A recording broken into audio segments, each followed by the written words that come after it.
A gente começa com a Série A2 do Campeonato Paulista, notícias do Guarani.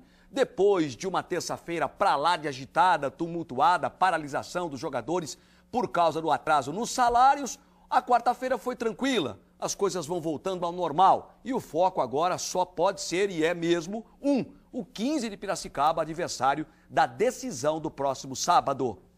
Depois do dia da paralisação, a paz voltou a reinar no Guarani. Pelo menos é o que pareceu nos gramados. O clima pesado deu lugar à descontração. Mesmo assim, o único jogador autorizado a falar com a imprensa foi o zagueiro e capitão da equipe, Ailson. Desviou um pouquinho o foco de ontem para cá, mas eu acho que já hoje, já que a gente já voltou a treinar, eu acho que o foco já voltou de novo. Sobre o presidente ter ficado chateado, Ailson olhou os dois lados. Num ponto ele pode estar certo, mas no ponto também acho que nós jogadores também está certo, que a gente apenas cobrou uma coisa que era do nosso direito. Em um dia que os jogadores do Guarani ficaram paralisados, com salários atrasados, é uma semana decisiva. Mas o que o torcedor bugrino pensa disso? Fica chato, né?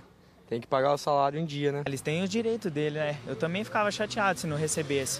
Eu não ia entrar em campo também não, mas eles vão honrar a camisa, tenho certeza que vai dar tudo certo e vamos ser campeão lá. A paralisação é passado e o pensamento é no título. Já bem, logo quando começou o campeonato, o nosso foco era subir o time, depois subir o time era para ser campeão. A gente subiu o time e ficou no foco de buscar agora o título agora. E para ser campeão, Wilson Tadei aposta no esquema com 3 zagueiros, Neto, Ailson e Aislan. E no lugar de Luzmar, suspenso pelo 3º cartão amarelo, entra Carlos. E o atacante Léo Cittadini, de 17 anos, também treinou entre os titulares.